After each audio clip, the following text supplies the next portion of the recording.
এই দেখ, এই জিআইটা দেখ, এখানে তোর কি হবে, এই গ্যাপে কি হবে 12, 14, 16, 20 কি করে হবে দেখ, বুঝতে পারছিস? খুব ইজি ব্যাপার। এটা হলো 31, 12, 18, 10, 6। আচ্ছা এখানে 12, 18, 10 যোগ করলে কত হয়? 12 যোগ 8 যোগ 10 কত হয়? 30। এখানে যদি 5 দিয়ে ভাগ করি কত হয়? 6। তাহলে 21, 11, 18 যোগ করলে কত হয়? 21, 11, 18 যোগ করে 5 দিয়ে ভাগ করলে কত হয়? কত এগুলো যোগ করলে?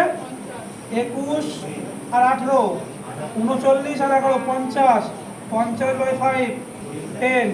তাহলে কি 31, 26 আর 18 যোগ করলে কত হয়? এই হ্যাঁ কত হবে বলো? তাহলে দেখার দরকার নেই। 9 যোগ 39, এখানে কত যোগ করলে এটা 12 আসছে। আমি যদি 12-র সঙ্গে 5 সব করে ভাগ করছি, তাহলে আমি 12-র সঙ্গে 5 গুণ করি কত? 60 আসছে। তাহলে 9, 39 আর কত হলে 60 হবে? 12। 9, 39 12 যোগ করলে কত হয়? 60। ওই 60 যদি 5 দিয়ে ভাগ করি তাহলে কত আসছে? 12, তাই তো?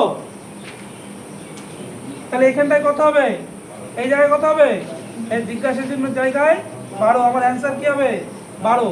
কারণ তুমি 9, 39 আর 12 যোগ করো। 9, 39 আর 12 যোগ করলে কত হয়? 60। 60কে 5 দিয়ে ভাগ করলে কত? 12।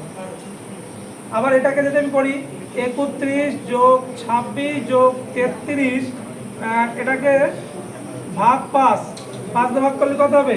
এটা যোগ করলে কত হবে? 31, 30, 30, 60, 64 আর 90।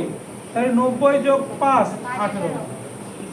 তাহলে আমার সঠিক উত্তর কি বেরোলো? বোঝা গেছে?